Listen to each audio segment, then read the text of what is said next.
ጤና ይስጥልኝ የቻናላችን ተከታዮች። ማንቸስተር ዩናይትድ ሊድስ ዩናይትድን በማሸነፍ በአቋም መፈተሻ ጨዋታ ዋንጫ ማንሳቱን አረጋግጧል። መደበኛ የጨዋታ ክፍለ ጊዜው 1-1 ነበር የተጠናቀቀው። በመለያ ምት ነው ማንቸስተር ዩናይትድ ሊድስ ዩናይትድን ማሸነፍ የቻለው። አርሰናል ደግሞ የጣሊያኑን ክለብ ኮሞን በተመሳሳይ በመለያ ምት አሸንፏል። እኚህንና ሌሎች ስፖርታዊ መረጃዎችን ወደ እናንተ አደርሳለሁ። በአውሮፓ ክለቦች የአሸናፊዎች አሸናፊ ዋንጫ ፒኤስጂ አስቶን ቪላን 2-1 በማሸነፍ ዋንጫውን ለተከታታይ ሁለተኛ ጊዜ ማንሳቱን አረጋግጧል። እኚህንና ሌሎች ስፖርታዊ መረጃዎችን ወደ እናንተ አደርሳለሁ። ለዚህ የዩቱብ ገጽ አዲስ የሆናችሁ መረጃዎችን ላይክ በማድረግ ማድመጥ እንድትጀምሩ በአክብሮት ጋበዝኩኝ።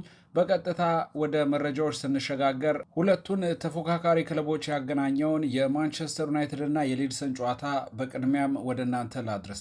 በእንግሊዝ ፕሪምየር ሊግ ላይ እየተፎካከሩ የሚገኙትን ሁለቱን ቡድኖች ያገናኘው ይህ ጨዋታ መደበኛ የጨዋታ ክፍለ ጊዜው አንድ አቻ በሆነ ውጤት ነበር የተጠናቀቀው።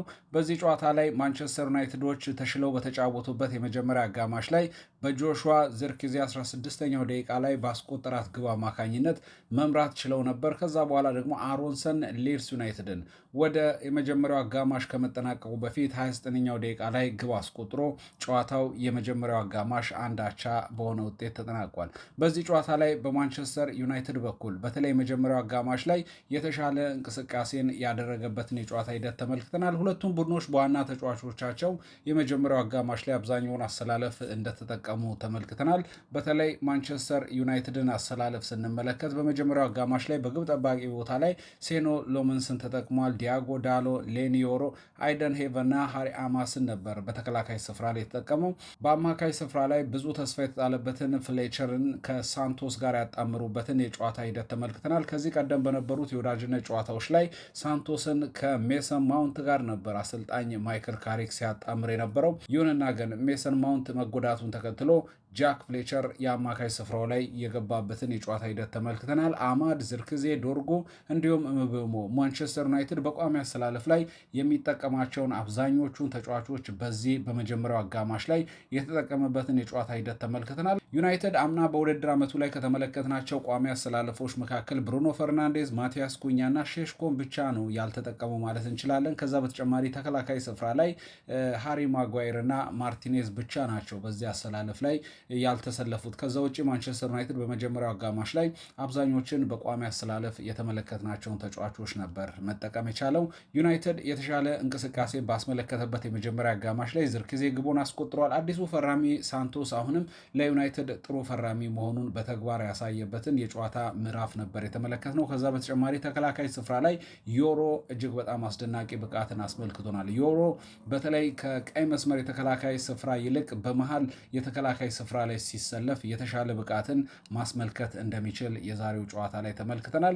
ዩናይትዶች አጠቃላይ በጨዋታው ላይ በተለይ ከተከላካይ ስፍራ ላይ ኳስን መስርተው ወደፊት ለመሄድ የሚያደርጉት ጥረት የተሻለ ሂደትን አጠቃላይ በዩናይትድ በኩል ተመልክተናል። በሁለተኛው የጨዋታ አጋማሽ በማንቸስተር ዩናይትድ በኩል ብሩኖ ፈርናንዴዝ፣ ኑሳይር ማዝራዊ፣ ሉክሾ፣ ማቲያስ ኩኛ እና ዩሪ ቴሌማንስ ወደ ጨዋታው ላይ በመግባት የተሻለ ብቃትን ማንቸስተር ዩናይትድ በተለይ ኳስ ቁጥጥር ላይ የተሻለ ቡድን እንዲሆን ያስቻሉበትን ሂደት ተመልክተናል።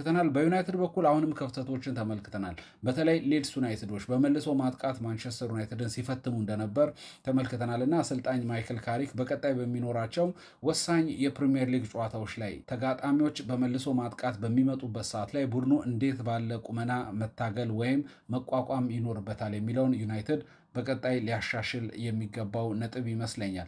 ወደ ሌላኛው መረጃ ስንሸጋገር አርሰናል ከኮሞ ጋር ያከናወኑትን ጨዋታ እንመልከት። መድፈኞቹ በክረምቱ የአቋም መፈተሻ ጨዋታ ያከናወኗቸውን ተከታታይ ጨዋታዎች ላይ ያቻ ውጤት ነው እያስመዘገቡ የሚገኙት። እንደሚታወሰው ከቦሩሲያ ዶርትሙንድ ጋር ያከናወኑትን ጨዋታ መድፈኞቹ 3-2 በሆነ ውጤት ተሸንፈው በመለያ ምት ማሸነፋቸው የሚታወስ ነው። ከዛ ጨዋታ በፊት በሪያል ቤቲስ 3-1 አርሰናል ተሸንፎ ነበር። ዛሬ የተከናወነው ጨዋታ ላይ ደግሞ ከኮሞ ጋር አንድ አቻ ተለያይተው መድፈኞቹ በፍጹም ቅጣት ምት ወይም በመለያ ምት 4-3 በሆነ ውጤት መድፈኞቹ ያሸነፉበትን የጨዋታ ሂደት ተመልክተናል። በዚህ ጨዋታ ላይ ለአርሰናል የመጀመሪያው አጋማሽ ላይ ግቧን ማስቆጠር የቻለው ሉዊስ ስኬሊ ሲሆን 43ኛው ደቂቃ ላይ ባቱሪና ደግሞ ኮሞን አቻ ያደረገበትን ግብ አስቆጥሯል። በነገራችን ላይ ኮሞ ከዚህ ቀደም በአርሰናል የአማካይ ስፍራ ላይ እጅግ አስደናቂ ብቃትን ባሳየን ፋብሪጋዝ የሚመራ ቡድን እንደሆነ ይታወቃል።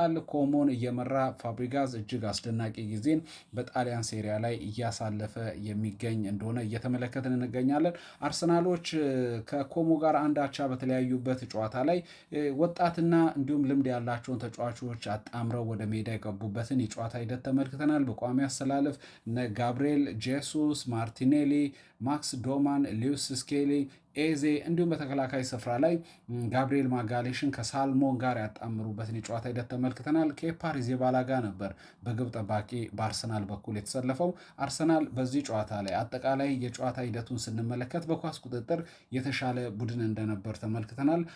የግብ ሙከራ ኢላማውን የጠበቀ የግብ ሙከራ በማድረግም መድፈኞቹ የተሻሉ ናቸው። ነገር ግን አሁንም ቢሆን አርሰናል በቀጣዩ የውድድር ዓመት ሻምፒዮን ቡድን ነው። ሻምፒዮን ቡድን ደግሞ ወደ ቀጣዩ የውድድር ዓመት ሲመጣ የበለጠ የተሻለ ነገር ይጠበቅበታል እና የዛሬው ጨዋታ ላይ መድፈኞቹ ካለፉት ጨዋታዎች የተሻለ ብቃትን ቢያስመለክቱንም አሁንም በአርሰናል በኩል ትልቅ ክፍተት እንዳለ ተመልክተናል። በዛሬው ጨዋታ ላይ በአርሰናል በኩል አዲሱ ፈራሚ ከኒውካስትል ዩናይትድ ለመድፈኞቹ የፈረመው ብሩኖ ጊማሬሽ ተቀይሮ ገብቶ ጨዋታውን ያከናውንበትን የጨዋታ ሂደት ተመልክተናል። እነ ኦዴጋርድ፣ ሙስኬራ፣ ራያም ጭምር ተቀይረው ገብተው ጨዋታ አድርጓል። እንዲሁም ካይ ሃቨርትስም ተቀይረው ከገቡ ተጫዋቾች መካከል ይጠቀሳሉ።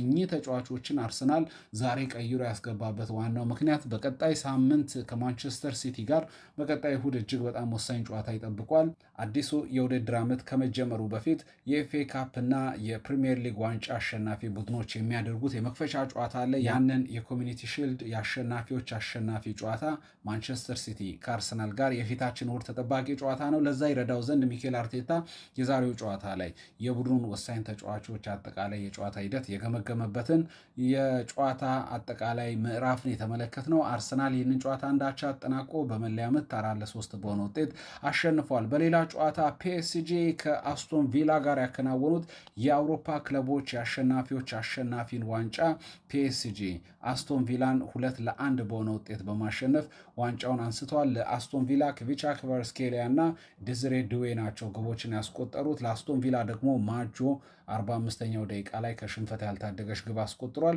ፒኤስጂን በአውሮፓ ምድር ላይ የሚያቆመው አልተቻለም። ሻምፒየንስ ሊግ ለተከታታይ ሁለተኛ ጊዜ፣ አሁን ደግሞ የአውሮፓ ክለቦች አሸናፊዎች አሸናፊ ዋንጫን ለተከታታይ ሁለተኛ ጊዜ ያነሱበትን የጨዋታ ሂደት ተመልክተናል።